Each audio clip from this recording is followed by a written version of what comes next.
Ende në zi, biznesmeni u kthye më herët në shtëpi dhe u befasua nga tingujt e të qeshurave, aroma e çokoladës dhe gëzimi i sinqert që vinte nga kuzhina. Kur kaloi pragun, gjeti të fejuarën dhe trinjakët të mbuluar me miell, të zhytur në një pasdite të ëmbël dhe plot dashuri.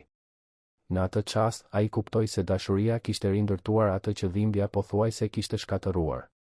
Por më parë, duhet të kuptojmë se si kjo histori arriti deri këtu. Nëse kjo histori ju interesoi, mos harroni të abonoheni në kanalin ton dhe na tregoni nga cili qytet po na ndiqni. Tani, vazhdojmë. Aroma e vaniljes dhe sheqerit të djegur pushtonte çdo cep të asaj shtëpie të thjeshtë në zonën e kombinatit në Tiranë. Ishte një erë që ngjitej pas perdeve, përshkonte rrobat dhe ishte bërë pjesë e identitetit të asaj vatre. Të shtunave në mëngjes, kur dielli ende luftonte për të depërtuar nëpër dritaret e vogla, Teuta ishte tashmë në këmbë, me duart e zhytura në miell. Flokët e mbledhur në një topuz të çrregullt dhe atë vështrim të përqendruar të dikujt që transformonte gjërat e thjeshta në të jashtëzakonshme. Ajo nuk kishte diplom, nuk kishte ndjekur shkolla gastronomie, por zotëronte diçka që asnjë kurs nuk mund ta mësonte, dhuntin për të futur dashuri në çdo recetë.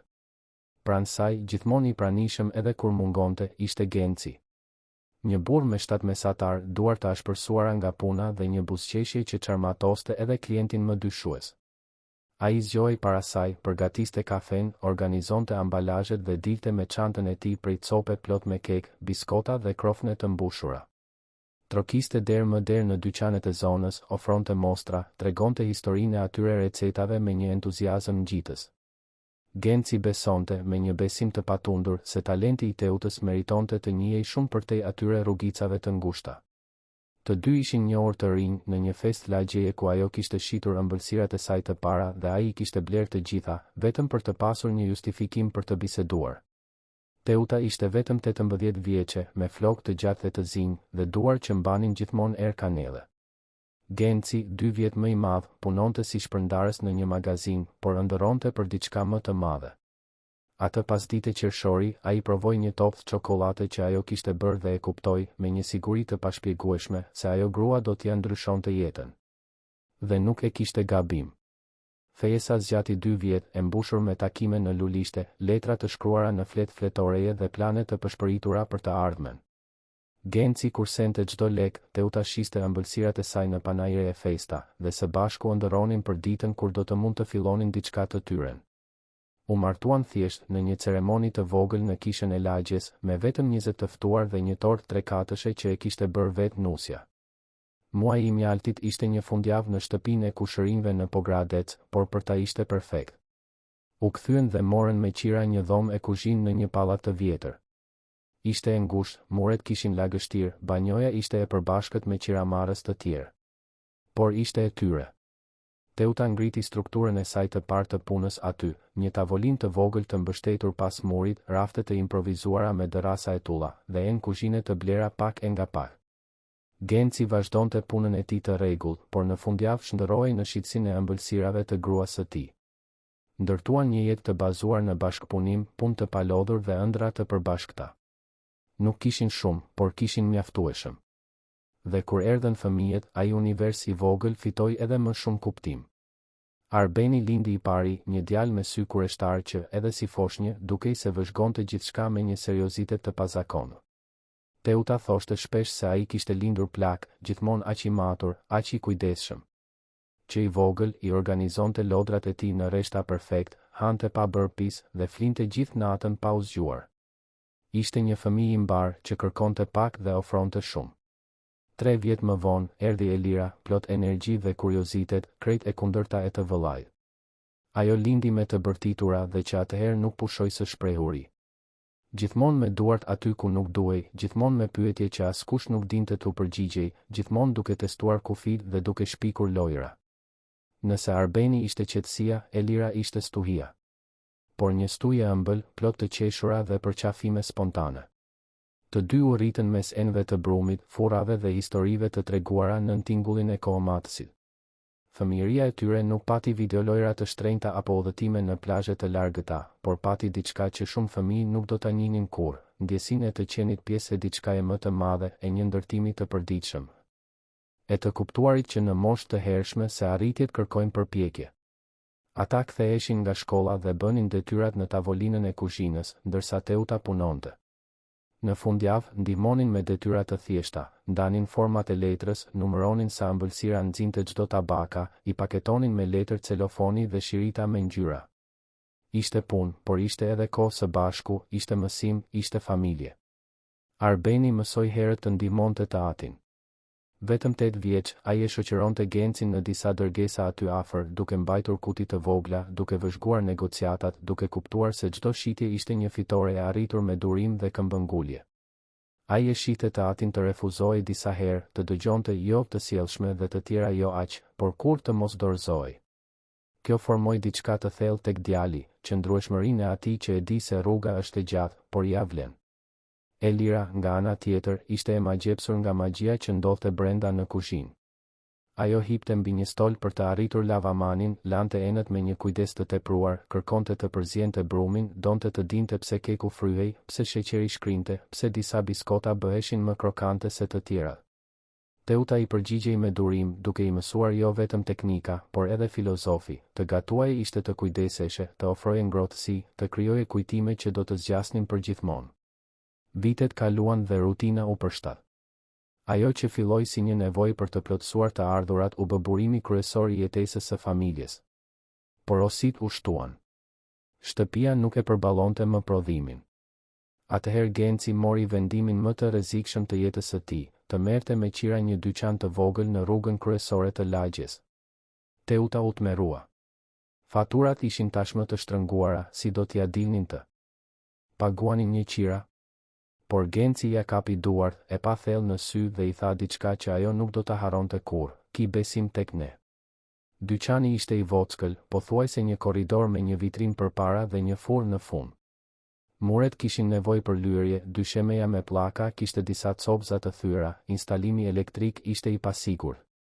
Por Genci pa potencial aty ku të tjerët shihnin vetëm probleme. Ai vetë bëri pjesën më të madhe të rinovimit, duke punuar netëve dhe fundjavave, me ndihmën e miqve që i paguante me dreka dhe bira. Teuta pastroi, organizoi, dekoroi me ato pak gjëra që kishin. Perde të thjeshta të qepura nga ajo vetë, rafte druri të lyera me llak nga Kunati, një tabelë e pikturuar me dorë nga një fqinj artist. Por ishte i tyre. Ose të paktën do të ishte për 30 ditë, nëse nuk do të arrinin të paguanin këstin tjetër. Ditët e para, pothuajse askush nuk hyri.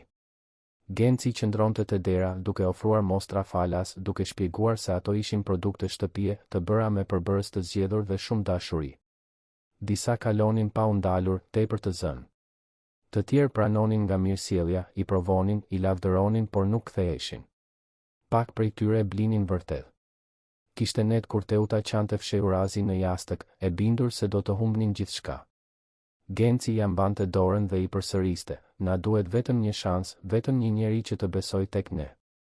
Ishte zonja Drita, fqinja e qoshes, ajo që ndryshoi gjithçka. Ajo ishte një zonjë rreth të 70-tave, që jetonte vetëm me 3 mace dhe një rutinë rigoroze.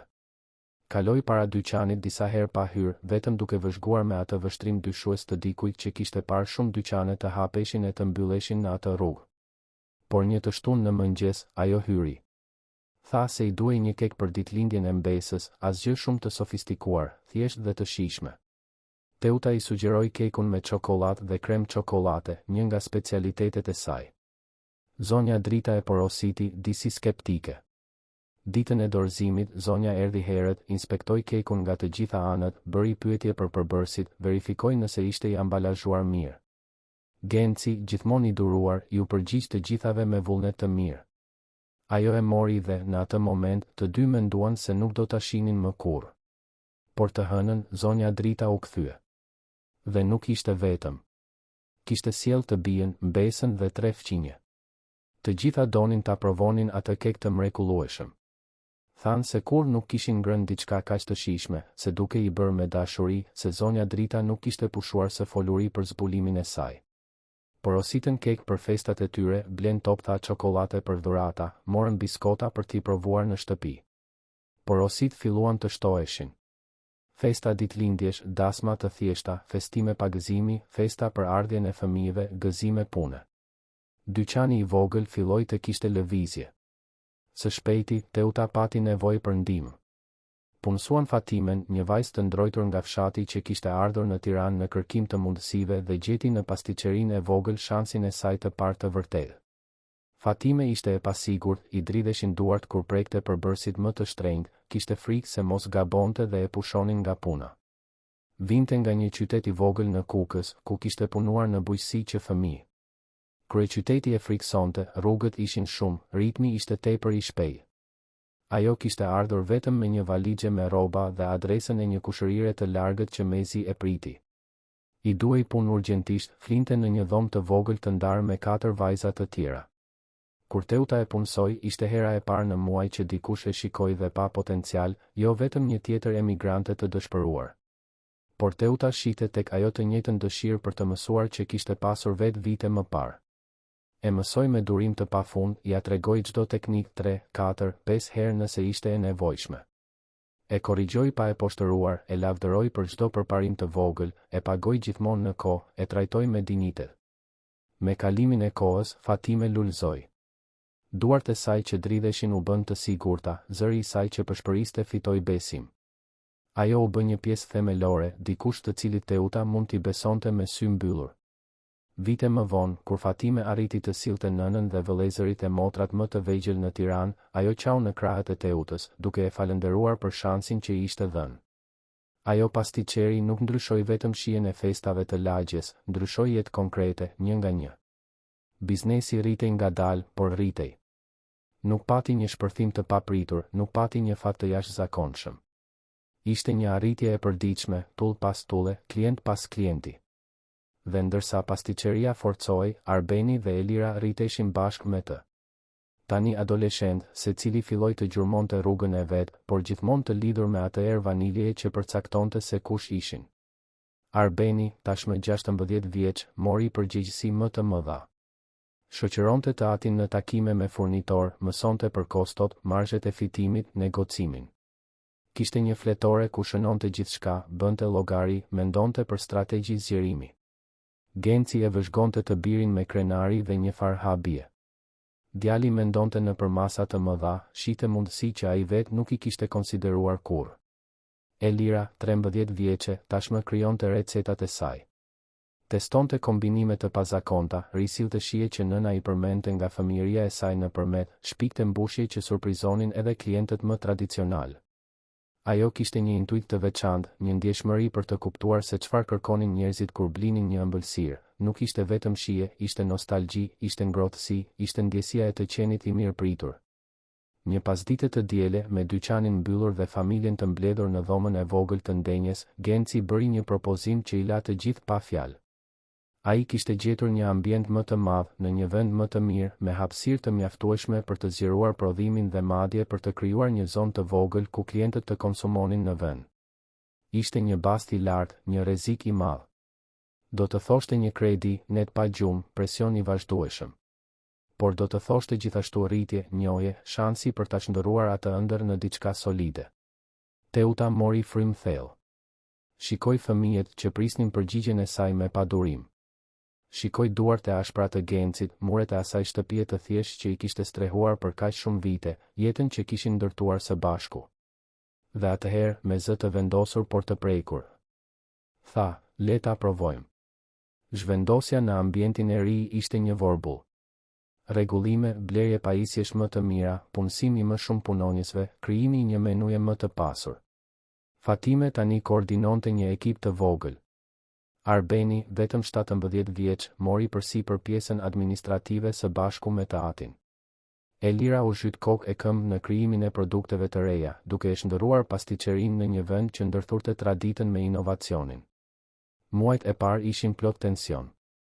Faturat shtoheshin, interesat e kredis I friksonin, kishte ditë kur Genci zgjoi në mes të natës me zemrën që I rrite fort, duke pyetur veten nëse kishte bërë zgjedhjen e duhur. Por pak nga pak, klientela u stabilizua. Fjala u përhap sërish. Artikuj të vegjël në blogje lokale filluan ta përmendnin pastiqerinë. Radh formoheshin në fundjavë. Kur Arbeni mbushi 22 vjeç, ishte tashmë ortak zyrtar I biznesit. Jo me imponim, por me merit. Ai kishte transformuar proceset, modernizuar menaxhimin, krijuar partneritete strategjike me furnitorë dhe zgjeruar rrjetin e shpërndarjes. Vizioni i tij për biznesin, i kombinuar me zemrën e sipërmarrjes që Teuta dhe Genci kishin ndërtuar, rezultoi në një përzierje perfekte mes efikasitetit dhe dashurisë. Elira, 19 vjeçe, ishte shpirti krijues. Ajo udhëtonte për të njohur teknika të reja, merrte pjesë në kurse, sillte referenca nga vende të tjera, por kur nuk e humbiste thelbin. Çdo recetë duhej të tregonte një histori, të ngjallte një emocion, të krijonte një kujtim. Kekët e saj nuk ishin thjesht të bukur, ishin përvoja të plota shqisore. Ishte në këtë kohë që ajo njohu Besmirin. Ai ishte arkitekt, punonte në një zyrë aty pranë dhe u bë klient i rregull. Gjithmonë porosiste të njëjtën gjë, një kafe ekspres dhe një fet kek me karota dhe krem çokolate. Elira e vuri re rutinën e tij para se ata të vinin re njëri tjetrin. Derisa një ditë, kur ajo ja solli personalisht porosin në tavolinë, shikimet e tyre u kryqëzuan ndryshe. Nuk ishte dashuri me shikim të parë, ishte njohje. Sikur në një farë mënyre të njiheshin tashmë. Lidhja filloi ngadalë, me biseda pas orarit të punës, shëtitje nëpër lagje, darka të thjeshta. Besmiri ishte i sjellshëm, i matur, respektues. Interesoi sinqerisht për historinë e familjes, e dëgjonte Elirën të fliste me orë të tëra për recetat, e kuptonte rëndësinë e asaj trashëgimie. Dhe kur 2 vjet më vonë, ai propozoi për martesë gjatë një dreke të diele në shtëpinë e prindërve të saj, askush nuk u habi. Ishte sikur kjo gjë të ishte e shkruar. Dasma ishte e thjeshtë, e mbajtur në të njëjtën kishë ku Teuta dhe Genci ishin martuar dekada më parë. Festa u zhvillua në sallën pranë pastiqerisë, e dekoruar me thjeshtësi dhe shije të mirë. Ëmbëlsirat, sigurisht, ishin bërë të gjitha nga vetë Elira, me ndihmën e nënës dhe ekipit. Ishte një festë dashurie, por edhe arritjesh, rrugëtimi, familjeje. Muaj më vonë, lajmi që do të ndryshonte gjithçka. Elira ishte shtatzën. Dhe jo me një fëmijë, por me 3. 3 njah. E gjithë familja u çmend nga gëzimi. Teuta qau nga lumturia, Genci u shpërndau ëmbëlsirat të gjithë fqinjeve, Arbeni tashmë po planifikonte si ta përshtaste rutinën për të ndihmuar të motrën. Besmiri, me stronditjes dhe lumturisë, premtoi se do të ishte babai më i mirë i mundshëm për ato 3 jetë që po vinin. Shtatzënia ishte sfiduese. Elira duhej të largohej përkohësisht nga pastiqeria, të pushonte më shumë, të kujdesej për veten me vëmendje të 2 fish. Por ajo ndiqte gjithçka nga shtëpia, jepte këshilla me telefon, krijonte receta në imagjinat që i shënonte në një fletore për t'i provuar më vonë. Dhe kur 3 djemt lindën, të shëndetshëm dhe të zhurmshëm, ishte sikur e gjithë familja të rilinte bashkë me ta. Genti, Kledi dhe Luan. 3 emra të thjeshtë, 3 personalitete që tashmë dalloheshin që në muajt e parë. Genti ishte i qetë, vëzhgues. Kledi, i lëvizshëm, gjithmonë në lëvizje. Luan, i mesmi në madhësi, por më i ndjeshmi nga të gjithë, qante më shumë, kërkonte më shumë përkëdhelje, ngjitej më shumë pas Elirës. Shtëpia e familjes së re u kthye në një kaos të organizuar, plot me pelena, biberona, net pa gjumë dhe një lumturi të çrregull. Ndërkohë, Arbeni ndiqte rrugën e tij. I përqendruar, i disiplinuar, ai ndërtoi një karrierë solide dhe e çoi biznesin e familjes në nivele që askush nuk i kishte imagjinuar. U hapën 3 njësi të reja në lagje të ndryshme të Tiranës. Marka filloi të njihej jo vetëm për shijen, por edhe për historinë pas saj. U shfaqën reportazhe më të mëdha, u morën çmime, propozimet për zgjerim vinin vazhdimisht.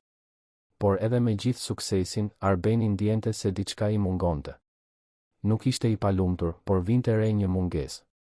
Shite gëzimin e çrregullt të së motrës me 3 njakët, shite shoqërinë e prindërve që vazhdonin të punonin krah për krah edhe pas kaq shumë vitesh, dhe dëshironte diçka të ngjashme për veten.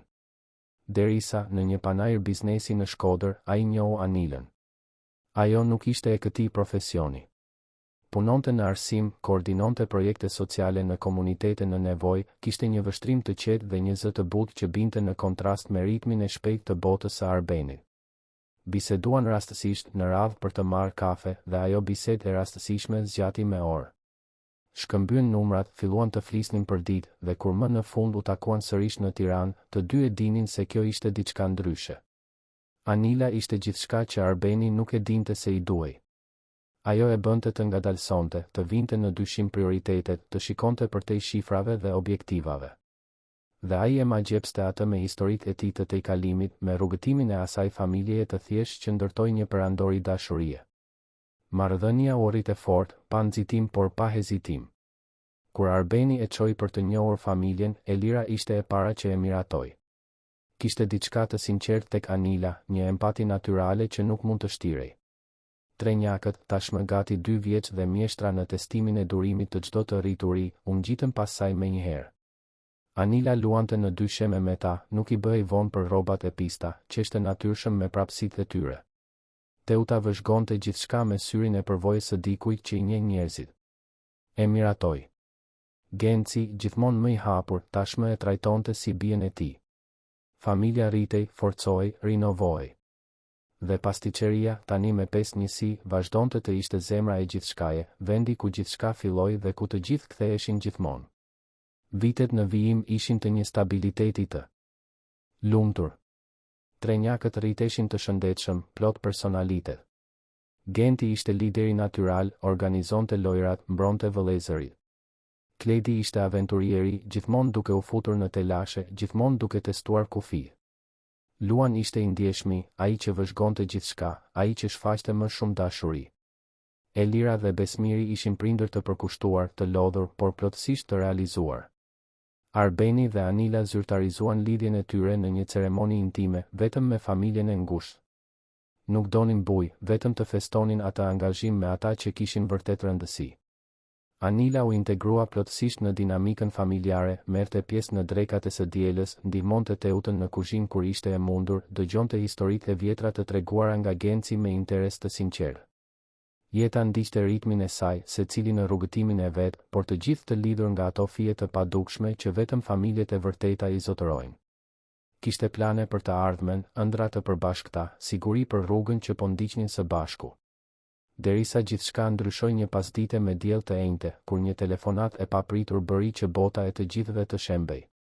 Arbeni ishte në një mbledhje kur celulari i vibroi për herë të tretë radhazi. Normalisht do ta kishte injoruar.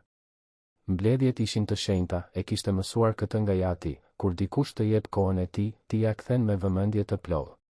Por diçka në atë këmbëngulje e shqetësoi. Ishte një numër i panjohur, por lloji i këmbënguljes që zakonisht lajmëron lajme që nuk presin. Kërkoi leje, doli nga salla e xhamit duke marrë frym thellë, duke u përgatitur për të zgjidhur çfarëdo problemi që të dilte. Ndoshta një furnitor me urgjencë, ndoshta një nga njësitë me ndonjë emergjencë. U përgjigj me tonin profesional të zakonshëm. Nga ana tjetër e linjës, zëri i dridhur i një eksperti të sigurimeve ndryshoi gjithçka në sekonda. Fjalët vinin në fragmente, na vjen keq t'ju informojmë, aksident në qafën e llogaras, kushte të pafavorshme moti, kthese e rrezikshme, nuk i mbijetuan. Elira dhe Besmiri ishin nisur për një fundjavë në mal, një udhëtim i planifikuar prej muajsh, një pushim i nevojshëm nga rëmuja me trenjakët. Ata e meritonin atë kohë vetëm, i kishin lënë djemt me gjyshërit, premtuan se do të ktheheshin të dielën në mbrëmje me dhurata dhe histori. Por rruga gjarpëruese, shiu i papritur që e shndërroi asfaltin në akull, një moment pa kujdesje apo fati i keq, dhe tani kishte vetëm mungesë. Heshtje. Një zbrazëti e pamundur për t'u emërtuar, e pamundur për t'u përpunuar, e pamundur për t'u pranuar. Arbeni nuk arriti ta përpunonte menjëherë. Fjalët i hynë në vesh, por dukej se nuk gjenin vend në mendje. Përsëriti informacionet mekanike që eksperti i jepte, sikur po mbante shënime nga një mbledhje e zakonshme, vendi i aksidentit, spitali referues, kontakti i kompanisë së sigurimeve. Ai kërkoi t'i përsëriste, sikur dëgjimi sërish mund të ndryshonte rezultatin. Ndoshta kishte një gabim, ndoshta ishin njerëz të tjerë me emra të ngjashëm. Por nuk kishte gabim. Dokumentet, targat e makinës, gjithçka përputhej. Nuk ndryshoi. Shënoi informacione mekanike, adresa, procedura, dokumente të nevojshme. Falenderoi me zë automatik, sikur po mbyllte një telefonat të zakonshme pune. E mbylli. Qëndroi aty në korridor me celularin ende në dorë, duke parë në boshllëk. Këmbët e tij dukej se kishin harruar si ta mbanin trupin. Dikush kaloi, një koleg që u përpoq të thoshte diçka për mbledhjen, ai nuk e dëgjoi. Si të thuash me zë të lartë diçka që as vet nuk e besoje. Si t'i shndërrosh ato fjalë në tingull, duke i bërë reale, përfundimtare, të parevokueshme? Telefonata tjetër ishte për prindërit. Teuta u përgjigj me atë tonin e saj të gëzuar, e pyeti nëse do të hante drejt me ta. Arbeni mori frymë thellë, u përpoq të gjente fjalë që nuk do të lëndonin aq shumë, por nuk ekzistonin fjalë të tilla. Tha vetëm se duhej të ishim bashk, se po shkonte atje, se ishte urgjente. Toni i tij tregoi gjithçka. Teuta nuk pyeti më, vetëm tha se do ta prisnin. Kur arriti në shtëpinë e prindërve, Anila ishte tashmë atje. Ajo kishte ndjerë diçka në telefonatën e tij, kishte lënë gjithçka dhe kishte vrapuar për të qenë pranë. Genci ishte ulur në koltukun e dhomës së ndenjes, me duart e kryqëzuara mbi preher, me vështrim të humbur. Teuta ecte sa andej këtej nëpër kuzhinë, pa bërë asgjë, vetëm duke ecur. Arbeni hyri, mbylli derën pas vetes dhe, para se të arrinte të hapte gojën, syt ju mbushën me lodh. Ishte Anila ajo që e mbështeti, që e bëri të ulej, që i kërkoi të ruante qetësinë edhe pse vetë po dridhej. Ai tregoi gjithçka që dinte, që ishte pothuajse asgjë. Aksidenti, konfirmimi, mungesa e pakthyeshme. Teuta lëshoi një tingull që nuk ishte as qarje, as klithmë, ishte diçka përtej, një dhimbje që nuk përmbahet në tinguj të njohur. Genci mbeti i palvizur, sikur çdo lëvizje mund ta bënte atë më reale. Anila ja mbante dorën Arbenit fort, duke u përpjekur të ishte speranca në një moment kur gjithçka po shembej. Ditët në vijim ishin një mjegull e paqartë procedurash burokratike, telefonatash të vështira, vizitash nga njerëz që ofronin ngushëllime që nuk ngushëllonin asgjë. Pasticëria mbylli dyert përkohësisht. Fatime dhe punonjësit e tjerë organizuan gjithçka me diskrecion dhe respekt. Miqtë e afërt sillnin me radhë ushqim që askush nuk e hante. Apartamenti i Elirës dhe Besmirit mbeti i paprekur, duke pritur pronar që nuk do të ktheheshin. Dhe ishin djemb. Genti, Kledi dhe Luan. 3 fëmijë 5 vjeçar që nuk e kuptonin pse ishin në shtëpinë e gjyshërve prej kaq shumë ditësh, pse të gjithë qanin kaq shumë, pse kishte kaq shumë njerëz që hynin e dilnin me ato shprehje të trishtuara. Pse mami dhe babi nuk vinin t'i merrnin siç kishin premtuar. Teuta përpiqej të ruante rutinën e tyre me një përkushtim pothuajse të dëshpëruar, sikur normaliteti mund t'i mbronte nga e vërteta. Përgatiste vaktet në të njëjtat orare, u bënte banjë me të njëjtën butësi, u lante dhëmbët duke kënduar të njëjtat këngë qesharake që këndonte Elira. U tregonte histori para gjumit, të preferuarat e secilit, duke u përpjekur të imitonte zërat që bënte e bija për çdo personazh. Por natën, kur mendonin se ajo nuk i dëgjonte, të 3 bisedonin me njëri tjetrin me atë logjikën fëminore, duke u përpjekur të kuptonin të pamundurën. Genti, më i madhi për 3 minuta, thoshte se ndoshta mami dhe babi ishin humbur në mal, se do të ktheheshin shpejt. Kledi këmbëngulte se ata kishin shkuar për të blerë një dhuratë shumë të veçantë. Dhe prandaj vonoheshin kaq shumë. Luan, gjithmonë më i ndjeshmi, vetëm qante fshehurazi dhe kërkonte mamin. Ata ndjenin diçka, një ndryshim në ajër, një trishtim që përshkonte gjithçka edhe pa e kuptuar plotësisht. Ishte në një nga këto net, pasi fëmijët më në fund fjetën të raskapitur nga pyetjet e shumta, që Arbeni mori vendimin që do t'ia ndryshonte jetën përgjithmonë. Ai ishte në balkon me Anilën, duke parë dritat e qytetit, secili i humbur në mendime të rënda. Heshtja mes tyre nuk ishte e pakëndshme, ishte e nevojshme. Derisa ai foli, me zë të ngjirur nga të qarat, unë do të kujdesem për ta. Anila u kthye për ta parë. Arbeni vazhdoi, sikur duhej të thoshte gjithçka para se t'i ikte guximi. Ata janë gjithçka që ka mbetur prej saj. Nuk mund t'i lë të shkojnë kudo.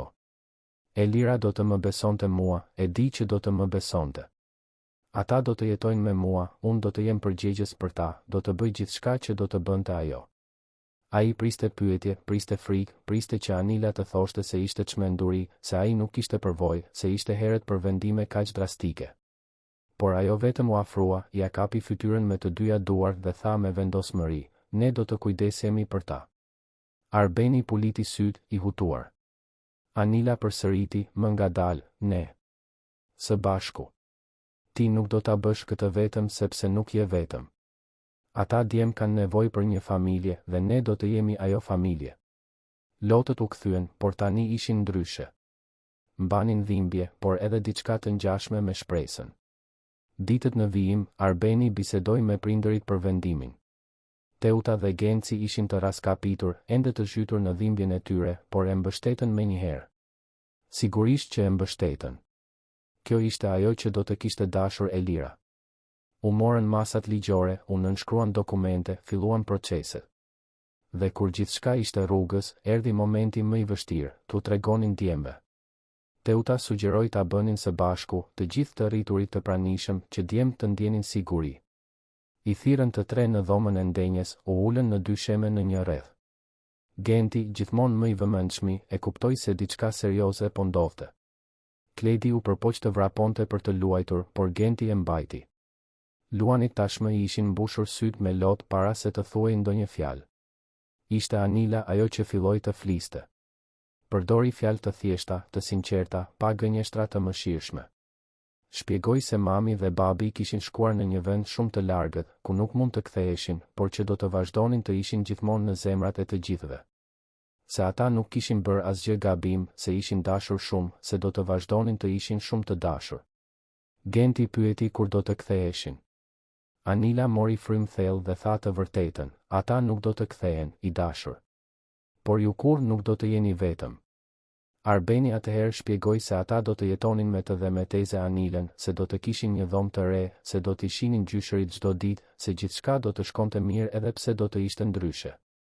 Kledi, që rallëherë qëndronte i qetë, filloi të qante me dënesë. Genti u mbajti dorën vëllezërve, duke u përpjekur të ishte i fortë siç përpiqej gjithmonë. Luan thjesht u hodh në prerin e Teutës dhe qau derisa nuk i mbetën më lodh. Zhvendosja ndodhi 2 javë më vonë. Apartamenti i Arbenit dhe Anilës u përshtat me nxitim, por me gjithë kujdesin e mundshëm. Një dhomë u shndërrua plotësisht në dhomë gjumi për fëmijë, me 3 krevate të vendosura në formë trekëndëshi, secili me çarçaf të ngjyrës së preferuar të çdo djali. Blu për Gentin, jeshile për Kledin, e kuqe për Luanin. U instaluan rafte për gjatë mureve, të mbushura me lodra të sjella me kujdes nga shtëpia e vjetër. Çdo arush pelushi, çdo makinë, çdo libër. Anila u kujdes të sillte edhe vizatimet që ishin ngjitur në frigoriferin e apartamentit të vjetër, fotot e familjes në korniza me ngjyra, karuselin që rrotullohej mbi krevatin e Luanit. Vizatimet në mure që Elira i kishte bërë me djemt u fotografuan, u printuan dhe u riprodhuan. Asgjë nuk u la pas.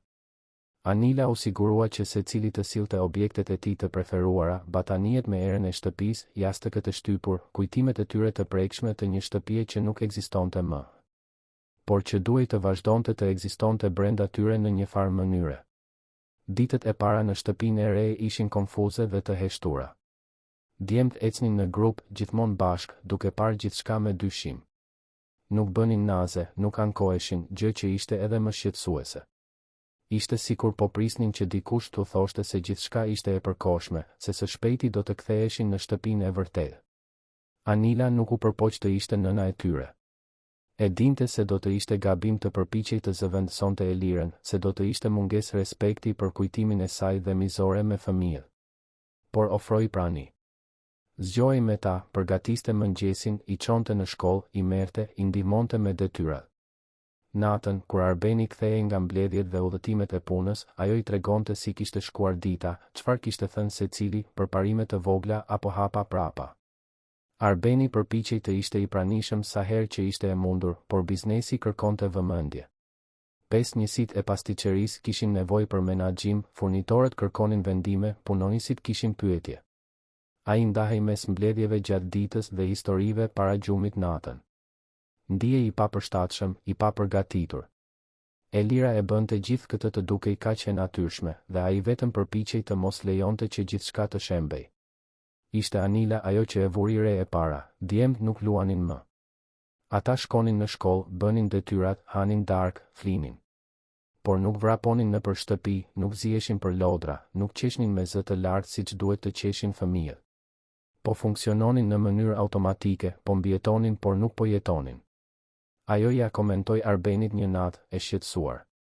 Ai ra dakord se e kishte vënë re edhe ai, por nuk dinte çfarë të bënte. Ishte Teuta ajo që dha sugjerimin. Sillini të kalojnë të shtunat në pastiqeri. Lërini të ndihmojnë në kuzhinë, të bëjnë duart pis me brumë, të bëjnë rëmuj. Elira u rrit kështu, edhe Arbeni. Ai vend ka kujtime të lumtura, ka erë shtëpie. Ndoshta ndihmon. Arbeni hezitoi. Nuk donte të detyronte asgjë. por Anila mendoi se ja vlente të provoj. Të shtunën e parë i quan të tre në njësinë kryesore, atë që ndodhej në lagjen ku filloi gjithçka.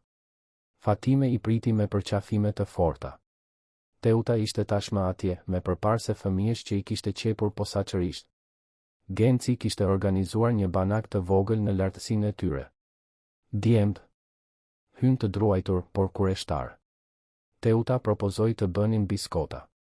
Diçka e thjeshtë që nuk mund të shkonte shumë keq. U tregoi përbërësit, shpjegoi çdo hap me durim. Genti ishte i pari që preku brumin me hezitim. Kledi shpejt u bëi të ri me miell dhe më në fund, lëshoi një buzëqeshje të vogël. Luan qëndroi pranë Teutës gjatë gjithë kohës, duke i mbajtur dorën mes një hapi dhe tjetrit. Nuk ishte një mrekulli e menjëhershme. Nuk pati një transformim magjik. Por ishte një fillim.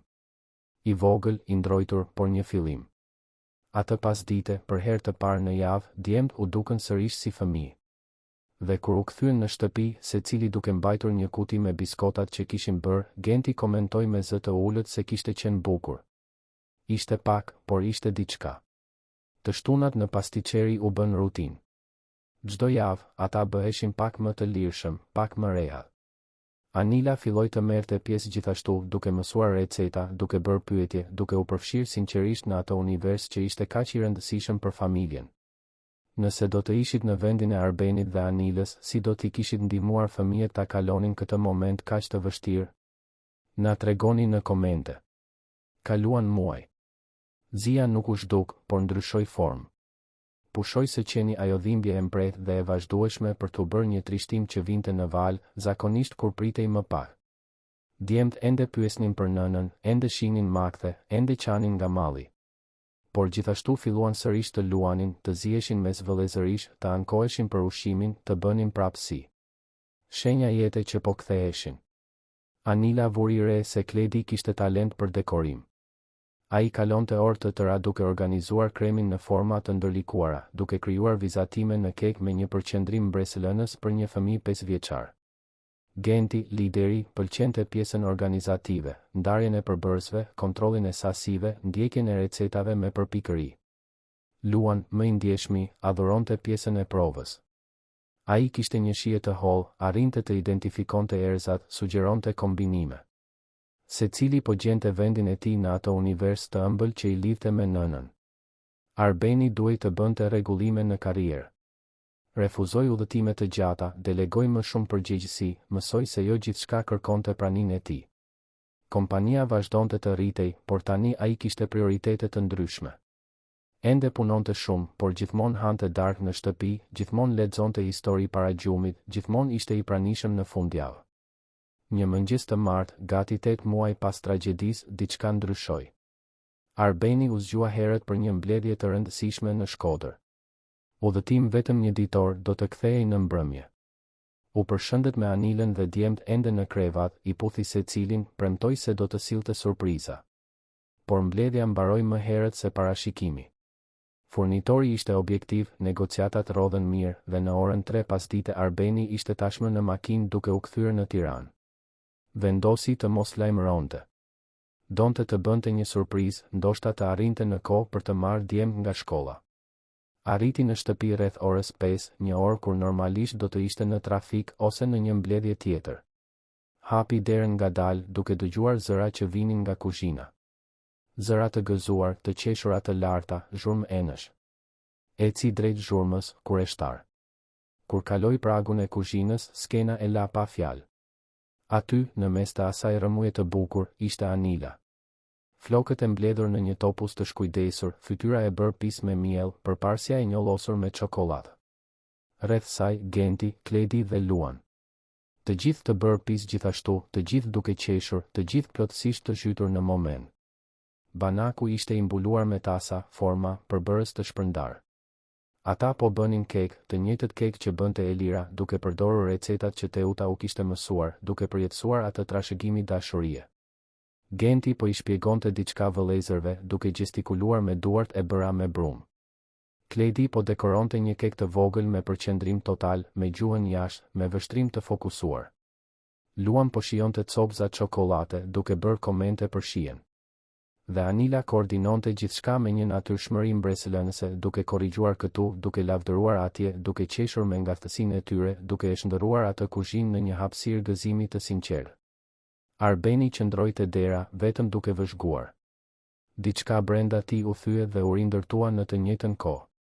Ajo imazh ishte kaq i ngjashëm me kujtimet e tij të fëmijërisë, me pasditet në kuzhinën e nënës, me Eliren që mësonte receta, me gjithçka që e përcaktonte atë familje. Por ishte gjithashtu diçka e re, diçka që po ndërtohej aty në atë moment nga ata njerëz që zgjodhen të qëndronin bashkë. Lotët erdhën pa kërkuar leje. Nuk ishin lot vetëm trishtimi për motrën që ishte larguar. Ishin lot mirënjohjeje, dashurie për atë grua që mund të kishte ikur nga përgjegjësia, por zgjodhi ta përqafonte atë plotësisht. Ishin lot shprese, duke parë ata 3 djem që pothuajse humbën dëshirën për të jetuar, tani të mbuluar me miell dhe duke buzëqeshur siç duhet të buzëqeshin fëmijët. Anila ishte e para që e vuri re. U kthye e habitur, vuri dorën në gjoks. Arben, çfarë bën këtu? Ai u përpoq të përgjigjej, por zëri nuk i doli. Djemt vrapuan drejt tij, duke i treguar çfarë po bënin, duke e tërhequr brenda në kuzhinë, duke i shpjeguar çdo detaj të recetës. Genti thoshte se ishte surprizë, se do të bënin kek për darkë. Kledi tregonte dekorimin e tij me krenari. Luan thjesht përqafoi këmbën e Xhaxhait dhe qëndroi aty, i ngjitur. Arbeni shikoi Anilën mbi kokat e fëmijëve. Ajo kishte sytë gjithashtu të përlotur, por buzëqeshte. Një buzëqeshje e lodhur, e lumtur, reale. Asnjë fjalë nuk u shkëmbye, por gjithçka u tha në atë shikim. Faleminderit që nuk hoqe dorë nga ne. Faleminderit që e shndërrove këtë shtëpi në një vatër. Faleminderit që nuk më do vetëm mua, por të gjithë ne. Atë natë, pasi kekët u bën gati, pasi darkuan së bashku, pasi djemt fjetën të raskapitur dhe të lumtur, Arbeni dhe Anila qëndruan në balkon. I njëjti vend ku ai kishte thënë për herë të parë se do të kujdesej për djemë. Ajo mbështeti kokën në shpatullën e tij dhe ai ja kapi dorën. Jeta nuk do të ishte perfekte. Do të kishte ditë të vështira, kriza, sfida. Djemt ende do të kishin momente trishtimi të thellë, nga ato që nuk kalojnë kurrë plotësisht. Por aty, në atë balkon, me erën e kekut ende të ngulitur në shtëpi, Arbeni e dinte me siguri se kishin gjetur një rrugë. Një rrugë të ëmbël, të ndërtuar me durim, dashuri dhe shumë miell. Stinët ndryshuan dhe me to, edhe dinamika e asaj shtëpie u transformua. Ajo që më parë ishte improvizim dhe mbijetesë filloi të merrte konturet e një rutine të vërtetë, nga ato të ndërtuara me përsëritje të dashur dhe rituale të vogla që përcaktojnë një familje. Arbeni nuk zgjoi më me zemrën të shtrënguar çdo mëngjes, megjithse ende kishte ditë kur mungesa e Elirës i dhimbte si një plagë e freskët. Anila e zbuloi veten nën pa pasur fëmijë biologjik, duke mësuar në praktikë se dashuria nuk ka nevojë për biologji për të ekzistuar, vetëm dëshirë për të qenë e pranishme. Trenjakët, tani 6 vjeç dhe gati për të mbushur 7, tregonin një evolucion të vazhdueshëm. Genti vazhdonte të ishte lideri natyral, ai që organizonte lojra me rregulla komplekse, ndërmjetësonte konfliktet mes vëllezërve me një drejtësi mbretëlënëse për moshën dhe tregonte një pjekuri që ndonjëherë i friksonte të rriturit.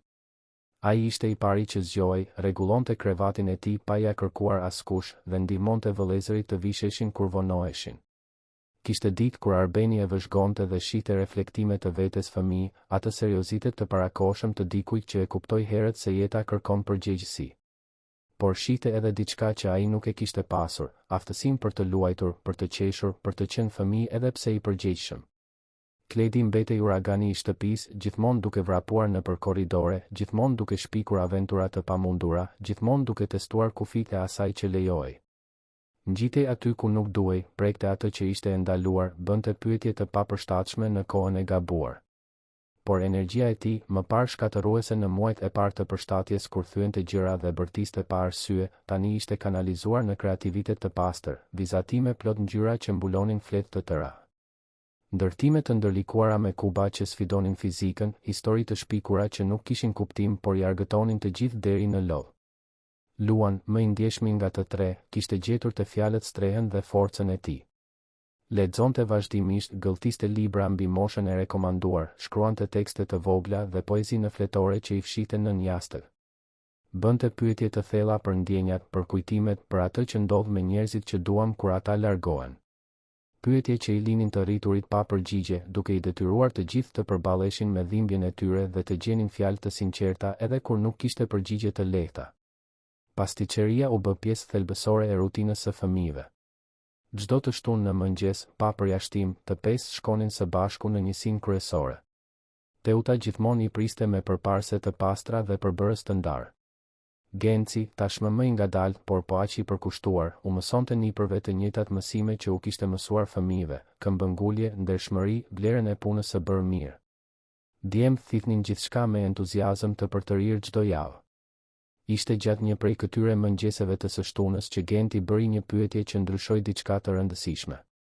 Ai po u jepte formë biskotave pranë Teutës kur ndaloi, e shikoi dhe e pyeti me atë sinqeritetin fëminor: "Gjyshe, mami i bënte këto biskota?" Teuta ngriu për një sekond, por Anila, që ishte afër, u afrua dhe u përgjigj me zë të qetë: "Po, Genti i bënte. Dhe ishte shumë e zonja, ashtu siç po bëhesh edhe ti tani." Genti e përpunoi informacionin, pastaj vazhdoi: "Asaj do t'i pëlqente të na shihte këtu, apo jo?" Ishte Arbeni ai që u përgjigj këtë herë, duke u ulur në gjunjë për të qenë në lartësinë e nipit, shumë. Dhe e di çfarë tjetër? Ajo do të ishte shumë krenare duke ju parë ju të tre duke mësuar gjithë këtë, duke mbajtur gjallë atë që ajo e donte aq shumë. Djali tundi kokën, me sa duket i kënaqur, dhe ju kthye punës me brumin. Por ajo bisedë hapi një derë të rëndësishme. Për herë të parë, folën për Elirën pa u rënduar ajri, pa i penguar lotët fjalët. Nga ajo ditë, Elira filloi të përmendej natyrshëm në bisedat e përditshme. Anila krijoi një album fotografik të veçantë, ku vendosi imazhe të nënës së djemve në momente të ndryshme të jetës. Ata e shfletonin së bashku, ajo u tregonte histori që Arbeni i kishte ndarë, duke e mbajtur gjallë kujtimin në mënyrë të shëndetshme, pa e detyruar por pa e fshehur. Djemt mësuan se ishte e mundur të ndjeje mall dhe prapse prap të ecje përpara, se të kujtoje nuk do të thoshte të mbeteshe i bllokuar në të kaluarën. Në shkollë, mësueset vunë re ndryshime të rëndësishme. Genti, i cili në muajt e parë pas humbjes izolohej gjatë pushimit, tani drejtonte skuadra futbolli dhe ndihmonte shokët me vështirësi. Kledi, më parë shpërthyes dhe i prirur për inate, e kanalizonte energjinë e tij në aktivitete artistike, duke u lavdëruar shpesh për krijimet e tij. Luan, më shqetësuesi në fillim për shkak të tendencës së tij për të heshtur, zbuloi dashurinë për leximin dhe shkrimin, duke e impresionuar mësuesen me hartime emocionuese dhe fjalor të pasur. Anila u kujdes të merrte pjesë aktivisht në jetën shkollore të treve. Merrte pjesë në të gjitha mbledhjet, ndihmonte me detyrat, organizonte ushqime të veçanta për festa, i njihte me emër të gjithë shokët e secilit. Arbeni, sa herë që ishte e mundur, gjithashtu ishte i pranishëm. Së bashku, ata dëshmuan se familja ndërtohet me prani dhe përkushtim. Ishte gjatë një feste shkolle që ndodhi diçka e veçantë. Anila kishte përgatitur një tezgë me ëmbëlsira nga pasticceria, me ndihmën e djemve dhe Teutës ditët e mëparshme. Kaluan një javë të tërë duke planifikuar, duke bërë lista, duke testuar receta, duke paketuar gjithçka me kujdes. Ëmbëlsira tradicionale, të gjitha të bëra me recetat e familjes që kalonin brez pas brezi. Halv, sheqerpare, revani, ashure, kokoshka të karamelizuara. Tezga pati një sukses të jashtëzakonshëm, me radhë që nga fillimi i festës. Njerëzit lavdëronin jo vetëm shijen, por edhe kujdesin, dashurinë e dukshme në çdo detaj. Djemt ndihmonin për të shërbyer, duke veshur përparse të vogla me logon e pasticcerisë, krenare që përfaqësonin atë trashëgimi familjare. Në një moment të caktuar, kur radha u paksua pak, një nën nxënësi ju afrua Anilës. Ishte një grua elegante, e veshur mirë, nga ato që zakonisht nuk flasin shumë me nënat e tjera. Ajo komentoi, me një buzëqeshje të sinqertë, se fëmijët e saj ishin të mrekullueshëm dhe jashtëzakonisht të edukuar, se ishte e rrallë të shihej fëmijë kaq të sjellshëm dhe të gatshëm për të ndihmuar sot. Anila buzëqeshi, e falenderoi. Por para se të mund të shpjegonte situatën komplekse familjare, Genti u hodh përpara dhe tha me natyrshmëri: "Po, ajo është mami jon, mami tjetër shkoi në qiell, por kjo këtu kujdeset për ne çdo ditë." Thjeshtësia dhe sinqeriteti i fëmijës e lan gruan pa fjalë. Anila ndjeu syt ti përloteshin, por i mbajti lotët. U ul në gjunjë, e përqafoi fort Gentin dhe i pëshpëriti një faleminderit që i vinte nga thellësia e shpirtit. Në atë moment, ajo e dinte se kishte fituar jo vetëm hapësirën në atë familje, por edhe zemrën e atyre fëmijëve. jo si zëvendësuese, por si një prani legjitime dhe e dashur. Arbeni e dëshmoi skenën nga larg. Po bisedonte me Gencin, por syt nuk i hiqte nga Anila dhe djemë. I ati e vuri re, i dha një shuplak të lehtë në shpatull dhe i tha, ke zgjedhur mirë, biri im. Ajo është e veçantë. Arbeni u pajtua me një tundje koke, tepër i prekur për të folur. Natën, pasi fëmijët fjetën, Arbeni dhe Anila biseduan për episodin. Ai rrëfeu se ndjente faj që ishte i lumtur, sikur të donte këtë konfigurim të ri familjar ishte të tradhtoje kujtimin e Elirës. Anila ja kapi duar dhe i tha diçka që ai nuk do ta harronte kurrë. Elira nuk do të donte që ti të mbeteshe i blokuar në trishtim. Ajo të donte ty, i donte këta fëmijë. Homazhi më i madh që mund t'i bësh asaj është të sigurohesh që ata të jenë të lumtur, të rriten mirë. Dhe kjo është ajo që po bëjmë së bashku. Muajt në vijim sollën një stabilitet më të madh. Biznesi vazhdonte të lulëzonte me njësitë që funksiononin mirë dhe projekte të reja që shfaqeshin.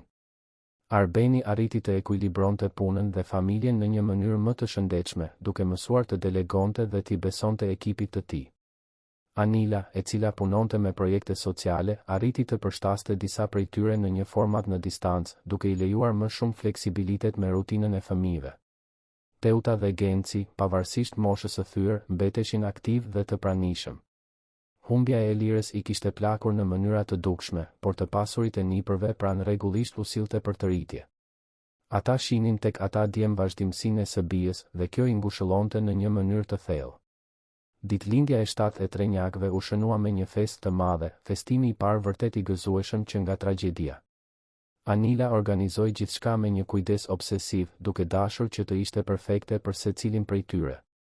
E dinte se do të ishte një ditë e ngarkuar emocionalisht, ditëlindja e parë pa prindërit biologjik, por ishte e vendosur ta bënte atë një festë dashurie, jo një kujtim mungese. Kaloi javë të tëra duke planifikuar çdo detaj. Dekorim tematik që u pëlqente të tre shijeve të ndryshme, superheron për Gentin, dinosaur për Kledin, hapësirë kozmike për Luanin. Arriti t'i përziente të gjitha në mënyrë harmonike, duke krijuar një ambient që ishte në të njëjtën kohë koeziv dhe i personalizuar. Ëmbëlsira dhe ushqime të kripura nga pastiqeria, sigurisht duke përfshirë të preferuarat e secilit. 3 torta të ndryshme por të së njëjtës madhësi, që askush të mos ndihej i lënë pas dore. Lojra që i mbanin fëmijët të argëtuar pa u kthyer në kaos, kërcim në trampolin, piktur fytyre, gjueti thesari, punishte me slime. Ftoi miq nga shkolla, kushërim të largët që u rishfaqen pas muajsh mungese, fqinj të dashur që ndiqnin rrugëtimin e familjes. Fatime erdhi me fëmijët e saj, punonjës të vjetër sollën dhurata të zgjedhura me kujdes. Shtëpia u bë e vogël nga aq shumë njerëz, aq shumë të qeshura, aq shumë jetë që pulsonte në çdo cep. Teuta dhe Genci erdhën herët, ndihmuan me përgatitjet e fundit, pritën të ftuarit me mikpritjen që gjithmonë e kishte karakterizuar familjen. Në momentin e këngës së ditëlindjes, kur të gjithë kënduan për 3 djemt që frymëqirin së bashku, Arbeni kuptoi diçka themelore. Për herë të parë në gati 2 vjet, mendoi për Elirën dhe buzëqeshi para se të ndjente dhimbje. Malli mbetej, gjithmonë do të mbetej, por nuk ishte më ajo plagë e hapur që gjakoste vazhdimisht. Ishte një shenjë që dhimbte ndonjëherë, veçanërisht në data të veçanta, por që gjithashtu mbarte dashuri, mirënjohje dhe kujtime të mira. Atë natë, pasi të gjithë u larguan dhe shtëpia u kthye në heshtje, familja prej 5 antarësh u mblodh në dhomën e ndenjes. Djemt ishin të raskapitur por të lumtur, duke treguar për dhuratat e marra, për lojrat e preferuara. Anila përgatiti çokoladë të nxehtë për të gjithë, një traditë që e kishte filluar vetë në muajt e parë të vështirë. U ulën në divan, 3 djemt të shtrydhur mes të rriturve, të mbuluar me një batanie të madhe. Luan, gjithmonë më vëzhguesi, komentoi se ajo kishte qenë ditëlindja e tij më e mirë. Kledi u pajtua me entuziazëm, tashmë duke planifikuar atë të vitit të ardhshëm. Genti qëndroi i qetë për një moment, pastaj tha diçka që i preku të gjithë. Unë mendoj se mami dhe babi ishin këtu sot gjithashtu, ata janë gjithmonë kur ne jemi të lumtur. Askush nuk e kundërshtoi. Arbeni i puthi ballin nipit, Anila i shtrëngoi të gjithë në një përqafim kolektiv. Teuta, e cila kishte qëndruar për të ndihmuar në rregullimin e gjithçkaje, vëzhgonte nga larg me syt plot lot të mirë. Genci pranë saj pëshpëriti, vajza jon la një trashëgimi të bukur, apo jo? Teuta vetëm u pajtua, e paftë të fliste pa u shpërbër. Koha vazhdoi marshimin e saj të pashmangshëm. Stinët u ndëruan sërish, secila duke sjellë sfidat dhe gëzimet e saj. Në vjesh, djemtë filluan të merrnin pjesë në aktivitete jashtëshkollore. Genti zgjodhi notin, Kledi zgjodhi kurse vizatimi, Luan u regjistrua në një klub leximi. Anila bënte marifete për të koordinuar oraret, por adhuronte të shihte secilin duke zhvilluar interesat e veta. Në dimër, Arbeni duhej të bënte një udhëtim të pashmangshëm ndërkombëtar, mungesa e tij e parë e zgjatur që kur mori përsipër djemë. Ai ishte i shqetësuar, por Anila e siguroi se do të ishin mirë. Gjatë javës që ai mungoi, ajo mbajti gjithçka në funksionim të përsosur, me ndihmën e Teutës kur ishte e nevojshme. Bisedonin me videotelefonat çdo ditë, djemtë tregonin për shkollën, tregonin vizatime, dërgonin puthje përmes ekranin. Kur Arbeni u kthye, u prit si hero. Të tre ju hodhën në derën e aeroportit, duke i kapur këmbët, duke kërkuar dhuratat e premtuara, duke folur të gjithë në të njëjtën kohë. Ai shikoi Anilën mbi kokat e tyre, dhe ajo që pa e mbushi me siguri, ajo grua ishte themeli që mbante gjithçka në këmbë, ngjitësi që bashkonte atë familje të rindërtuar. Në pranverë ndodhi diçka e papritur që testoi qëndrueshmërinë e të gjithëve. Luan u sëmur, një pneumoni që kërkoi shtrim në spital për disa ditë. Paniku fillestar ishte i madh, kujtimet e dhimbshme të humbjes së mëparshme u kthyen me forcë. Por Anila ruajti qetësinë, organizoi gjithçka, qëndroi në spital me Luanin ndërsa Arbeni kujdesej për dy të tjerët në shtëpi. Teuta dhe Genci vinin me radhë duke sjellë ushqim, duke dhënë mbështetje, duke qenë një prani ngushëlluese. Genti dhe Kledi e përballuan frikën në mënyrën e tyre. Genti u bë më i qetë, më serioz, duke kërkuar lajme të vazhdueshme për vëllain. Kledi reagoi me ankth, duke parë makthe, duke pasur nevojë për më shumë përkëdhelje. Arbeni bisedoi hapur me ta për ndjenjat, shpjegoi ndryshimin midis një sëmundjeje të trajtueshme dhe asaj që kishte ndodhur me prindërit, i siguroi se Luan do të bëhej mirë. Kur Luan doli nga spitali dhe u kthye në shtëpi, pritja ishte emocionuese. Genti kishte organizuar një pankartë mirëseardhjeje me ndihmën e Xhaxhait.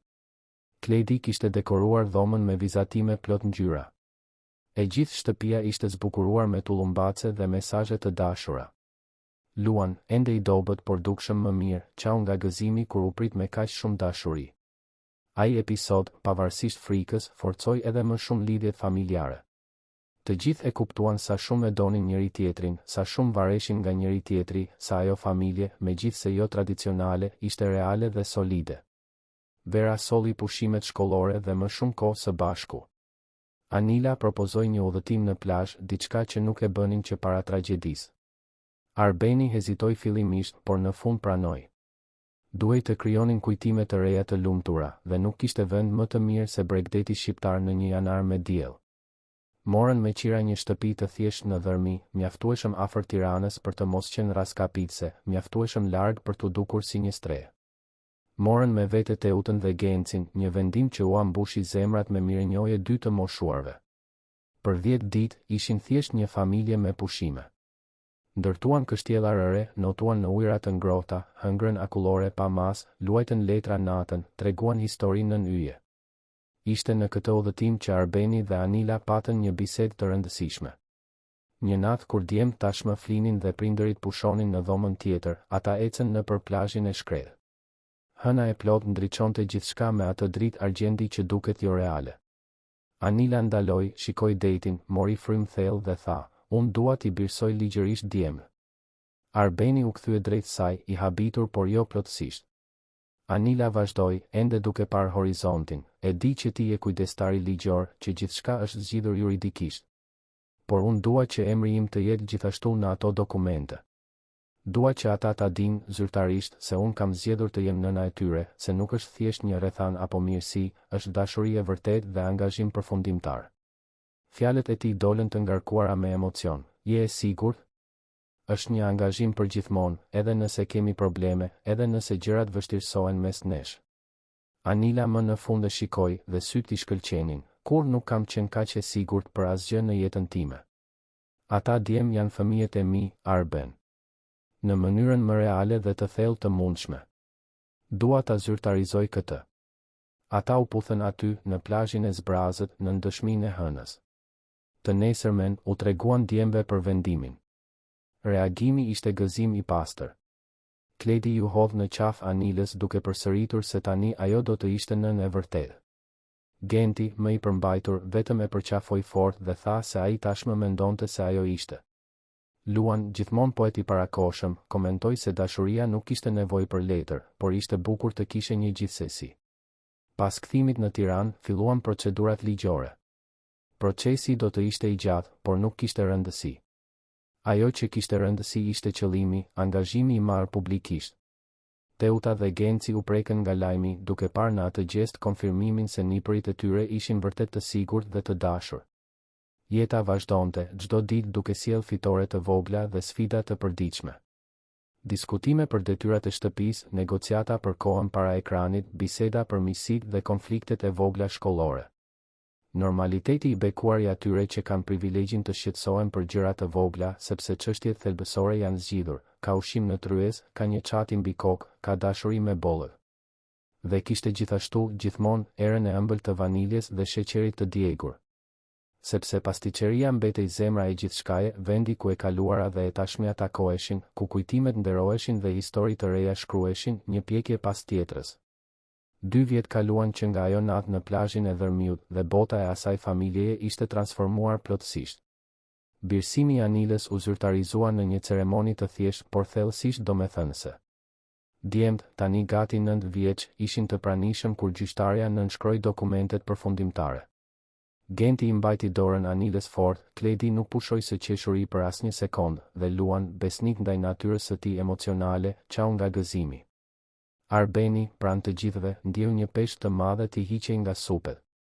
Jo se dyshonte në dashurinë apo angazhimin e Anilës, por kishte diçka çliruese të dije se, në sytë e ligjit dhe të botës, ata djem kishin 2 prindër të pranishëm, të gatshëm, të përkushtuar. Pasticëria lulëzonte përtej çdo pritshmërie. Tashmë ishin 12 njësi të shpërndara në Tiranë dhe rrethinat e saj, secila duke ruajtur thelbin familjar pavarësisht shkallës së biznesit. Arbeni kishte zbatuar një sistem ku punonjësit e vjetër, ata që ishin që nga fillimi, merrnin pjesë në fitime dhe mundësi për rritje. Fatime, vajza e ndrojtur nga fshati që ishte punësuar e para, tani menaxhonte 3 njësi dhe trajnonte koordinator të rinj. Historia e saj e tejkalimit dhe besnikërisë tregoi si frymëzim për të gjithë ekipin. Teuta dhe Genci, edhe pse në moshë të thyrë, mbeteshin aktiv. Jo më në vijën e parë të prodhimit, por si figura simbolike dhe kujdestar të traditës. Ata vizitonin njësit rregullisht, bisedonin me punonjësit, provonin receta të reja, siguroheshin që asgjë nga ajo që kishin ndërtuar me aq shumë djers të mos humbiste në zgjerim. Nipërit ishin gëzimi i tyre më i madh dhe nuk kishte javë që të mos kalonin të paktën 2 ditë së bashku. Ishte një mëngjes të shtunë, gjatë rutinës tashmë të vendosur në pasticeri, që diçka e veçantë filloi të merrte formë. Trenjakët erdhen më të gjallë se zakonisht duke mbajtur çanta me fletore dhe lapsa me ngjyra. Anila vuri re gjallërinë e tyre dhe i pyeti se çfarë po kurdisnin. Genti, gjithmonë zëdhënësi, shpjegoi se kishin një projekt sekret dhe kishin nevojë për ndihmën e saj, të Xhaxha Arbenit dhe të gjyshërve. Të intriguar, të rriturit ranë dakord të merrnin pjesë. Djemt atëherë zbuluan se donin të krijonin një libër recetash të familjes. Jo çfarëdo libri, por një që tregonte historinë pas çdo pjate, që shpjegonte nga vinin ato shije, kush I kishte krijuar, çfarë kujtimesh mbartnin. Donin të intervistonin të gjithë, të shënonin recetat e sakta, të fotografonin proceset, të krijonin diçka që mund të ruhej për gjithmonë. Ideja I preku thellë secilin. Teuta u emocionua menjëherë duke kujtuar gjyshen e saj që I kishte mësuar ëmbëlsirat e para. Genci tërhoqi një karrige, gati për të treguar çdo histori që ruante. Anila mori celularin për të fotografuar. Arbeni vëzhgonte gjithçka me një përzierje krenarie dhe melankolie, duke menduar se sa do t'i pëlqente Elirës ky projekt. Për javë të tëra, të shtunat në pasticeri fituan një qëllim shtesë që I energjizonte të gjithë. Mes një pjekjeje dhe tjetrës, mes klientëve të shërbyer dhe telefonatave të furnitorëve, djemt intervistonin, shënonin me përpikëri, vizatonin me një përkushtim mbresëlënës. Kledi u zbulua si një ilustrues I talentuar, duke krijuar vizatime plot ngjyra për çdo recetë që shkonin shumë përtej shkaravinave të thjeshta fëminore. Ai vizatonte përbërësit me një realizëm befasues, krijonte korniza dekorative, ilustronte hapat kryesor me një vëmendje ndaj detajeve që impresiononte. Genti organizonte gjithçka metodikisht, siç bënte gjithmonë me gjithçka në jetë. Krijoi një indeks të detajuar, i ndau recetat sipas kategorive logjike: kek, torta, biskota, ëmbëlsira të holla, ëmbëlsira të ftohta, receta të veçanta për festa. Numëroi faqet, bëri referenca të kryqëzuara kur një recetë përmendte përbërës të një tjetre, krijoi një sistem që do t'i bënte zili çdo bibliotekari profesionist. Luan shkruante historitë me një ndjeshmëri që impresiononte jo vetëm familjen, por edhe mësueset në shkollë. Ai nuk kufizoi në transkriptimin mekanik të recetave. Kapte thelbin e çdo pjate, kujtimet e lidhura, ndjenjat e përfshira. Shkruante se si ai kek me çokollatë ishte i preferuari i nënës kur ishte fëmijë, se si ata topta çokollate u krijuan në një natë pagjumësie kur gjyshja përpiqej të ngushëllonte gjyshin pas një dite të vështirë. I shndërronte recetat në rrëfime, përbërësit në personazhe, teknikat në intriga emocionuese. Anila e kuptoi se ai projekt ishte më shumë se një libër recetash. Ishte një mënyrë që djemtë të lidheshin me nënën që humbën, me historinë që pothuajse u ndërpre, por që ata po ndihmonin për ta vazhduar. Çdo recetë që gjyshja u mësonte shoqërohej me histori për Elirën fëmijë, Elirën adoleshente, Elirën nën. Djemtë thithnin gjithçka, duke ndërtuar një imazh më të plotë të asaj që ajo ishte. Në një nga këto pasdite, Luan bëri një pyetje që i kapi të gjithë të papërgatitur: "Teze Anila, a mund të vendosësh edhe ti një recetë në libër? Diçka që të jetë vetëm e jotja, që ne ta kujtojmë." Anila hezitoi, duke ndjerë të gjitha shikimet mbi të. Ishte Teuta ajo që e inkurajoi: "Sigurisht që mundesh, e dashur. Ti je pjesë e kësaj historie, po aq sa secili prej nesh." Atëherë Anila tregoi për një kek që bënte gjyshja e saj, një recetë e thjeshtë keku misri me farafinoku që ajo nuk e përgatiste prej vitesh. Djemtë menjëherë kërkuan ta bënin së bashku. Atë pasdite, kuzhina e pastiqerisë u mbush me një aromë të ndryshme, një kujtim nga fëmijëria e Anilës që përzihej me kujtimet e atij vendi. Kur keku u bë gati dhe të gjithë e provuan, pati një konsensus të heshtur: ishte i shijshëm dhe patjetër do të hynte në libër. Projekti mori muaj për t'u përfunduar. Në proces u përfshin edhe njerëz të tjerë. Fatime kontribuoi me një recetë nga koha e saj në fshat. Punonjës të vjetër ndan variacione që kishin krijuar gjatë viteve. Edhe Besmiri, babai i djembe që u largua bashkë me Elirën, pati historinë e tij të përfshirë përmes një recete topthash çokollate që ai i bënte në festat e ditëlindjes së fëmijëve. Kur më në fund mbaruan, pas muajsh pune të përkushtuar, rezultati ishte mbresëlënës në një mënyrë që askush nuk e kishte parashikuar plotësisht. Një fletore e trash e lidhur në mënyrë artizanale, me kopertinë të fortë të dekoruar nga kledi duke përdorur teknika kolazhi dhe akuareli, që tregonte një tryezë të pasur të rrethuar nga një familje duar përdore. Tekste të shkruara nga Luan me një shkrim të kujdesshëm që përmirësoi me çdo faqe, duke zbuluar evolucionin e tij në proces. Organizim i përpikt i Gentit, me indeks, shënues me ngjyra, shënime shpjeguese në fund të faqes. Fotografi të Anilës që dokumentonin çdo hap, çdo përbërës, çdo rezultat përfundimtar. Receta të diktuara nga Teuta me durimin e dikujt që e di se poruan më shumë se udhëzime kuzhine, por një formë dashurie të materializuar në masa dhe teknika. Histori të treguara nga Genci për kohët e para, për klientë të veçantë, për arritje që dukeshin të pamundura. Pjesëmarrje të emocionuara nga e gjithë familja dhe ekipi, secili duke kontribuar me kujtimet e tij, variacionet e tij, sekretet e tij të kuzhinës. Ishte më shumë se një libër recetash, ishte një trashëgimi e materializuar, një histori e prekshme, një dokument që dëshmonte se familja i kishte mbijetuar stuhisë dhe kishte dalë më e fortë. Vendosën të bënin një prezantim zyrtar një të diel të veçantë. Mbyllën pastiqerin për klientët dhe organizuan një event vetëm për familjen, punonjësit e afërt dhe miqtë e dashur. Shtruan tavolina të gjata, përgatitën të gjitha recetat që ishin në libër, dekoruan hapësirën me foto të vjetra dhe të reja. Ishte një festë e gjithçkaje që kishin ndërtuar së bashku. Momenti më emocionues ishte kur 3 djemtë u ngjitën në një skenë të vogël të improvizuar për të prezantuar librin. Genti filloi duke shpjeguar projektin, arsyen pse kishin vendosur ta bënin atë. Kledi tregoi disa nga ilustrimet, duke treguar detaje qesharake të procesit krijues. Dhe Luan lexoi një tekst që e kishte shkruar posaçërisht për atë natë. Me zë ende fëminor, por çuditërisht të vendosur, ai foli për familjen, se si ajo nuk është vetëm gjak, por zgjedhje të përditshme për të qenë i pranishëm. Çdo fjalë dilte e ngarkuar me një mençuri që nuk duhej t'i përkiste dikujt kaq të ri, por që ishte rezultati të qenit i pjekur shumë shpejt, i përballjes me humbje që asnjë fëmijë nuk duhet t'i përballoj. Foli për nënën dhe baban që u larguan por që jetonin në çdo recetë të provuar, në çdo gjestë dashurie në kuzhinë, në çdo mësim për këmbënguljen dhe dashurinë. Përshkroi kujtime që kishte prej tyre, momente të vogla që i ruante si thesare, nëna që këndonte ndërsa rrite brumin, babai që provonte çdo krijim dhe bënte lavdërime të egzageruara vetëm për ta parë atë të buzëqeshte. Foli për gjyshërit që i mësuan se suksesi ndërtohet me ndershmëri dhe punë të palodhur, se nuk ka rrugë të shkurtra për përsosmërinë, se respekti fitohet me qëndrueshmëri. Përmendi historinë e tyre, se si filluan nga asgjëja dhe ndërtuan një perandori të bazuar vetëm në talent dhe përkushtim, pa kompromentuar kur vlerat e tyre apo mashtruar ndonjë klient. Foli për xhaxhain që hoqi dorë nga lehtësitë, që refuzoi promovime që do të kërkonin udhëtime të vazhdueshme, që ristrukturoi gjithë jetën e tij për të rritur 3 djem që nuk ishin të tij me detyrim biologjik, por ishin me dashuri të vërtetë dhe zgjedhje të ndërgjegjshme. Dhe foli për Anilën, duke u ndalur në këtë pjesë me një dashuri të veçantë. Gruaja që mund të kishte vazhduar jetën e saj të qetë, që kishte ëndrat dhe planet e saj, por zgjodhi të përqafonte konfuzionin, sfidën, mrekullinë e papërshkrueshme të qenit nën e 3 djemve të rëmujshëm dhe të komplikuar menjëherë.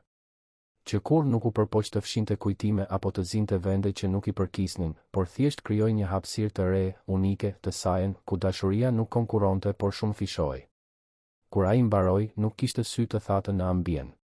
Teuta qante hapur, e mbështetur nga Genci që gjithashtu fshinte lot diskret. Arbeni kishte fytyrën mes duarve, supet i dridheshin. Anila ishte pas djemve, dhe kur Luan mbaroi së foluri, ajo i përqafoi të tre, duke i shtrënguar sikur donte t'i shkrinte ato zemra në një. Festa vazhdoi deri në orët e vona. Hëngrën derisa nuk mundën më, provuan çdo recetë, treguan histori, qeshën, qanë, festuan. Ishte mbyllja e një cikli dhe fillimi i një tjetri. Libri i recetave përfaqësonte më shumë se ushqim, përfaqësonte vazhdimsi, shërim, transformim. Javët në vijim, libri u kopjua për çdo antar të familjes. Teuta e ruante origjinalin si një thesar. Anila vendosi një kopje në kuzhinën e shtëpisë, duke e përdorur rregullisht. Arbeni mori një kopje për zyrën e tij, duke e shfletuar në momente stresi apo malli. Dhe djemt kishin kopjet e tyre, tashmë të njollosura nga përdorimi sepse përgatisnin recetat vazhdimisht. Jeta, siç bën gjithmonë, vazhdoi të sillte risi. Genti zhvilloi interes për kimin, i magjepsur nga shkenca pas pastiqerisë. Kledi zbuloi pasionin për fotografin, gjithmonë me një aparat në dorë duke regjistruar momente. Luan vazhdoi të shkruante, duke mbushur fletore me poezi, tregime dhe reflektime të thella. Arbeni dhe Anila, të konsoliduar si çift dhe si prindër, filluan të mendonin për zgjerimin e familjes biologjikisht. Jo nga nevoja për të zëvendësuar diçka apo për të mbushur zbrazët e tij, por thjesht sepse ndjenin se kishin dashuri me tepri. Biseduan hapur me trenjakët për këtë, duke i siguruar se asgjë nuk do të ndryshonte në dashurinë që ndjenin për ta. Djemt reaguan me entuziazëm, veçanërisht Kledi që tashmë planifikonte të ishte vëllai më i madh i përgjegjshëm. Teuta dhe Genci, megjithse të lodhur, mbeteshin të fortë, të shtyr nga dashuria për atë familje që shumë fishoi. Ata e dinin se koha ishte e kufizuar, por shfrytëzonin çdo moment, çdo përqafim, çdo të qeshur të përbashkët. Një natë të zakonshme të martë, pa asgjë të veçantë të programuar, familja ishte mbledhur në dhomën e ndenjes. Djemt bënin detyrat, Anila korrigjonte provimet të një projekti social, Arbeni rishikonte dokumente. Televizori ishte me zë të ulët në sfond, më shumë si zhurmë ambienti se sa argëtim. Skena ishte absolutisht e zakonshme, madje e parëndësishme. Por ishte në këtë normalitet që Arbeni pati një epifani. Shikoi përreth, pa ata njerëz që i donte thjesht duke ekzistuar së bashku, pa dram, pa krizë, thjesht duke qenë. Dhe e kuptoi se ajo normalitet i bekuar, ishte arritja më e madhe e të gjithave. Jo suksesi i biznesit, jo njohja publike, jo çmimet që pastiqeria grumbullonte. Triumfi më i madh ishte shndërrimi i tragjedisë në një fillim të ri, ndërtimi i një shtëpie ku dashuria ishte folje, veprim, zgjedhje e përditshme. Anila e vuri re shikimin e tij dhe buzëqeshi pyetshëm. Ai vetëm tundi kokën, duke ia kthyer buzëqeshjen. Nuk kishte nevojë të shpjegonte. Pas kaq shumë vitesh së bashku, disa gjëra nuk kishin nevojë për fjalë. Vitet vazhduan të kalonin duke sjellë ndryshime të natyrshme. Djemt u rritën, hynë në adoleshencë me të gjitha sfidat që kjo përfshinte. Pati zënka, mosmarrëveshje, dyrë të përplasura, lop të derdhur. Por pati edhe arritje, festime, bashkëpunim të thellë. Genti u bë një iri serioz dhe i përkushtuar, me plane për të studiuar inxhinieri kimike, duke ëndërruar të bashkonte shkencën dhe pasticerinë në mënyra inovative. Kledi, shpirti i lirë, donte të bëhej fotograf profesionist, të dokumentonte historitë të tyren, t'i tregonte botës se bukuria ekziston edhe në rrëfimet e papërsosura. Luan ndoqithirjen letrare, duke shkruar vazhdimisht, duke botuar tregime në revista shkollore, duke ëndërruar që një ditë të shkruante një libër për familjen e tij. Pasticëria vazhdoi të rritej, por gjithmonë me thelbin e ruajtur. Çdo njësi e re e inauguruar kishte një foto të familjes origjinale në mur, duke u kujtuar punonjësve dhe klientëve se ku filloi gjithçka. Recetat mbeteshin të njëjta, të përgatitura me të njëjtët përbërës, duke mbartur të njëjtat kuptime. Teuta dhe Genci, tashmë shumë të moshuar, e ulën ritmin por kur nuk u ndalën plotësisht. Deri në ditën e tyre të fundit, kur forcat e tyre më në fund u shtëruan natyrshëm pas jetësh të gjata dhe të plota, ata ishin të përfshirë me atë që donin. U larguan me javë diferencë nga njëri tjetri, sikur të mos mund të ekzistonin të ndarë pas një jete të tërë së bashku. Lan një zbrazëti të madhe, por edhe një trashëgimi solide, të pamundur për t'u fshirë. Trenjakët, tashmë adoleshent të pjekur, i nderuan gjyshërit duke mbajtur gjallë të gjitha traditat. Libri i recetave fitoi faqe të reja, kapituj të rinj, histori të reja. Familja zgjerohej, miqt bëheshin të afërm, punonjësit bëheshin pjesë e klanit. Dhe një pasdite të zakonshme, dekada pas asaj pjekjeje të parë të kekëve të bërë nga një grua me duar të arta në një shtëpi të thjeshtë, Arbeni ishte në pasticërinë kryesore kur pa një skenë që e bëri të ndalonte. Aty ishte Genti, tani një i rritur i diplomuar, duke u mësuar kimin e aplikuar në pasticëri i punonjësve të rinj. Aty ishte Kledi duke fotografuar çdo hap të një recete të re për rrjetet sociale të kompanisë. Atje ishte Luan duke shkruar historinë e asaj krijese të re për faqen e internetit. Pranë tyre, fëmijët e tyre, brezi i ri që do ta vazhdonte atë histori. Dhe Anila, ende e bukur, ende e përkushtuar, qarkullonte mes të gjithëve, duke orientuar, duke sugjeruar, duke dashur. Arbeni ndjeu gjoksin t'i shtrëngoi, por ishte një shtrëngim i mirë, nga ato që nënkuptojnë mirënjohje të thellë. Ai mendoi për Elirën, siç mendonte gjithmonë. Por tani pa dhimbjen therse të mëparshme. Mendoi me dashuri, me mall të butë, me sigurinë se ajo do të ishte krenare. Krenare për fëmijët që rritin në vitet e para, krenare për vëllain që nderoi kujtimin e saj, krenare për kunatën që u bë nën e vërtet, krenare për atë familje që këmbënguli të ecte përpara pa harruar se nga vinte. Era e vaniljes dhe sheqerit të djegur pushtonte gjithçka, siç kishte pushtuar gjithmonë, siç do të pushtonte gjithmonë. Sepse ajo aromë nuk ishte vetëm e ushqimit, ishte e shtëpisë, e historisë, e dashurisë që kalon breza, që i mbijeton humbjeve, që rishpiket sa herë që është e nevojshme. Dhe aty, i rrethuar nga ata njerëz që ishin familja e tij jo rastësisht, por me zgjedhje të ndërgjegjshme të çdo dite, Arbeni më në fund e kuptoi mësimin më të rëndësishëm që jeta kishte për të mësuar: familja nuk është ajo që fillon me ty. Është ajo që ti zgjedh të vazhdosh. Është kjo dashuri që mbillet, ujitet, kultivohet. Është kjo prani që mbahet edhe kur gjithçka komploton kundër. Është ky guxim për të rifilluar duke përdorur copat e thyra për të ndërtuar diçka të re, po aq të bukur, pafundësisht të vlefshme. Të dashur dëgjues, shpresojmë që historia e Arbenit, Anilës, Gentit, Kledit dhe Luanit t'ju ketë prekur zemrën. Nëse u emocionuat me këtë rrugëtim dashurie, tejkalimi dhe familjeje, klikoni butonin pëlqej, abohuni në kanal dhe na tregoni në komente se çfarë ju preku më shumë në këtë rrëfim. Çdo ditë, ne sjellim histori intensive si kjo, që zbulojnë anën më të thellë të shpirtit njerëzor, që tregojnë se edhe në tragjeditë më të mëdha mund të gjejmë fillime të reja të ëmbla dhe domethënëse. Ju presim në episodin e ardhshëm, duke sjellë një tjetër histori që do t'ju bëjë të besoni në forcën e dashurisë dhe familjes.